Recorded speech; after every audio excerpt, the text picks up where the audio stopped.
anyone benefits ever always made a that living if I could go buying and back, I selling could be a video billionaire, games, right? like So collector I said, games? this is my moment that I'm going to go back in time, but it's going to be today, and I'm An just going to individual, just that go is. for it. So we set up, we spent time, we set up an LLC, we made a business plan, and I went to like just So a neighbors of couple mine, people. family, friends, all like successful, wealthy people. We spoke about all the risks and the GameStop. benefits up front. They knew it was speculative, and I'm like, listen, but they all said the same thing. They're like, you seem super passionate about it. If I lose 15 grand on you, it's not the end of the world. Give it a run. To show even on heritage auctions, eBay auctions, look, we already what we spent appreciated 20 to 30%. This is working. I'm gonna get out there and I'm gonna help make the market. I'm gonna let people know about this. I'm forming a market of around something that I feel that is severely underappreciated. So that's what I was doing. My point is that it's not collectors that are buying any of these games. It's purely people with a lot of money Damn, he trying to looks like a scam other villain. people out of theirs by He was mean manufacturing a mugging. bubble that otherwise shouldn't exist. Propaganda isn't their only weapon either. It gets much worse. We will now enter the wonderful world of shill bidding. Oh, shit. Baseball cards. When it comes to auctions, there is only one thing that will consistently drive up the sale price of goods, and that one thing is competition. Obviously, if there is only Thanks, one Yusuf bidder, Tetramino. the price will never go up. You are not going to bid more if you already have the top bid, but if two or more people are duking it out, that's where the price can really shoot up. Shill bidding is the act of placing fake bids in the attempt to raise the price. Usually this is done in collusion with the seller, because the seller wants to make more money for the item they are selling. So they will work with a third party, who will keep placing fake bids up to an agreed price, at which point they will concede and let the victim win the item. But it isn't just sellers that have motive for this kind of practice. The auction house itself has just as much to gain from inflated sale prices. If your auction house sells goods at higher prices than your competitors, people will want to sell their items through your auctions. And this is where we come back to heritage auctions. In 2008, a lawsuit was filed against heritage auctions for shill bidding. It was filed by Gary Hendershot, who was a former employee. The lawsuit alleged that Heritage used a shill bidder by the name of N.P. Gresham to drive up prices. That's a cool name. This lawsuit was ultimately It's a really settled cool out name. of court, so you may or may not want to put any real stock in it, but it is something to take notice of. Especially when Jim Halperin, one of the defendants, and if you remember, one of the investors who bought the record-breaking Super Mario, was caught lying in a sworn testimony.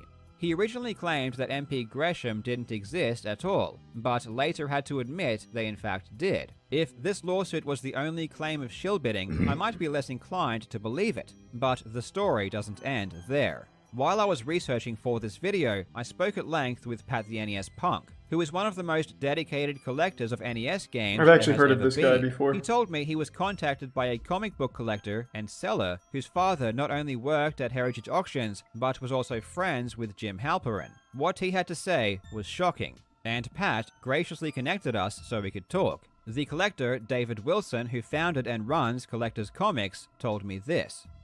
Hi, my name is David. I'm Hey, from David. Comic Book Investments on YouTube. My dad, big time comic book dealer in the 80s and 90s. He ended up taking a job with Heritage a couple Hey, of Connor, years ago. of course, man. And he had a personal relationship with Jim, and they had a personal relationship Hey, Yusuf for Serpent. years. And then through the relationship, that's how he got a job working at Heritage. He was a comic book grader. He worked for Heritage for almost 2 years. And during that time at Heritage, he had a few conversations with Jim. My dad told me, because I would talk about the video games, I was like, hey, Dad, I can't believe this video game sold for so much. He was already gone by the time the video games have reached where they are at now. And he told me, he's like, yeah, so they're manipulating the market. And my dad gave me an example. Jim is one of the biggest comic collectors in the world. He has one of the biggest collections in the world. Is you Jake Just Paul's huge. fighting next? And what No. Jim does, and Is this it a what my child dad this said, time? he would take a comic book, let's say he would take this book, right? He'd put it in his collection, and then like 3-4 years later, he'd throw it up on Heritage, and Is the resub? Hey, then Josh. he would Is manipulate the price by resub? bidding it up. So say he bought Sure, the book man, I for can $3 check. grand forever ago. He throws in a Heritage auction, and then he bid it up to say like $5 grand, $6 grand, buy it from himself. Basically, he bids it up, and then he sticks it away back in his collection. And then every couple years later, 3, 4, 5 years later, whatever it is, makes its way back into the Heritage auction, does it again. And what that does is it stimulates the market by pushing it up, propping it up higher than it is to show like, hey, there's been a sale of this comic book or video game for this price. So that means it must be worth that much. And that's nice, Hydra. Okay, that's sounds kind of cool. like what I have a feeling that they're doing with video games. They're propping them up like super high, higher than they should be, to create a market, manipulate the market into thinking that these video games are actually worth this much because they have sales data to prove it.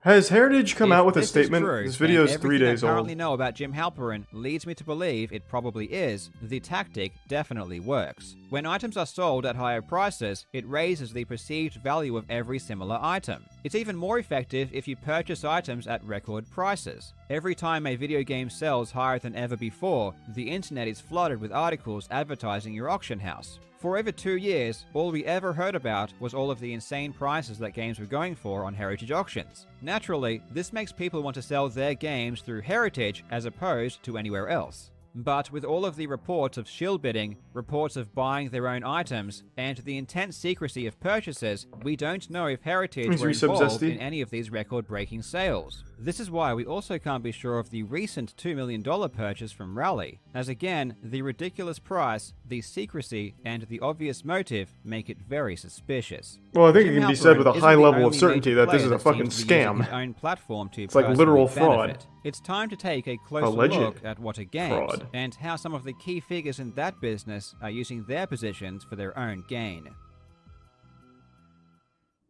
Shield bidding and buying your own items at inflated prices are pretty obvious ways to abuse your position at an Thanks, auction Resub Grim. house. But how could you take advantage of your own grading company? The first thing that comes to mind would be grading your own games. This presents a pretty clear conflict of interest, and even Wata admits this. In a New York Times article, Wata president Dennis Kahn goes on record to say that Wata employees are not allowed to have games graded by the company, or sell those that were. I'll say that again. Wata employees are not allowed to have games graded by the company or sell those that were. I This imagine makes they sense, still did. And I applaud that rule if it's actually upheld.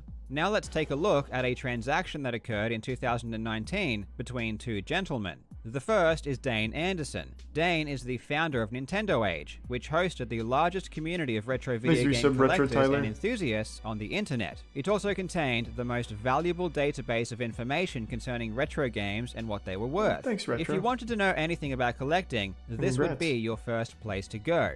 Dane was also well known for his video game collection, and he had one of the largest assortments of sealed Nintendo games on the planet. But in 2019, he sold his entire collection to a gentleman by the name of Jeff Meyer, who is the founder and CEO of GoCollect, which is a price guide for comic books. The purchase of Dane's collection by Jeff was a pretty big deal, one of the biggest in history. It was so noteworthy that What a Games even gave the collection a special name. It was called the Carolina Collection, because both men hailed Thanks, from Resub Carolina. Conbrew. Jeff submitted the games to Wata, who graded them all, and as part of that grading, inserted the name of the collection they were a part of. And you can see this name on the label of the graded games. Jeff then immediately took the newly graded games and started flipping them through auction houses, most notably Heritage Auctions, where the first auction alone produced a total return of Wow. over $500,000. So why am I telling you this? Well, it's because Jeff Meyer is a director of What a Games. You won't find this information publicly because they keep it a secret, but thankfully the company's SEC filings tell us everything we need to know.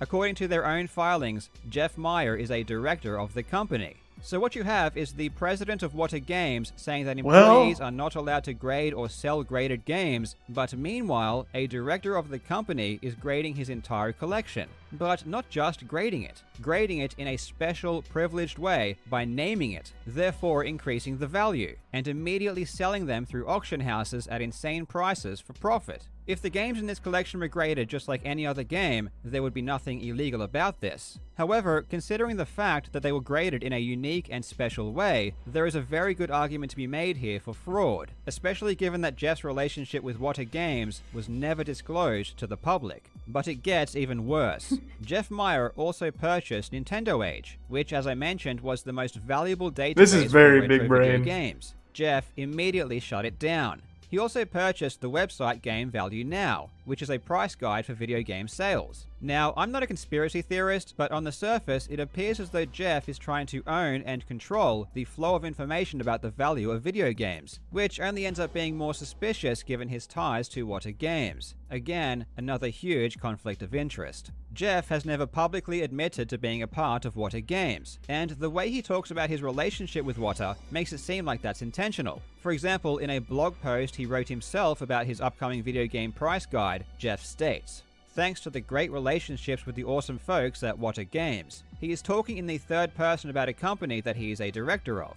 The cherry on top of all of this is that when Wata Games was incorporated in 2017, Dane Anderson was the executive officer. So this entire deal happened between two men that were or are directly involved with the company. What the Dennis fuck? Kahn obviously knows who the directors of his company are, so it really makes you think when he blogs about the Carolina collection on the Wata Games website, but fails to disclose that the purchaser of the collection is a director. And it forces you to think even harder when you realize that at the very same time he is telling the New York Times that employees cannot grade or Surely sell. one of these people have talked about this, right? Jeff Meyer. He has a YouTube channel, right? Surely he's talked about this. Because this seems pretty ironclad. Someone said that Wata Games is going after Carl for this video. Carl is always getting targeted by the weirdest people.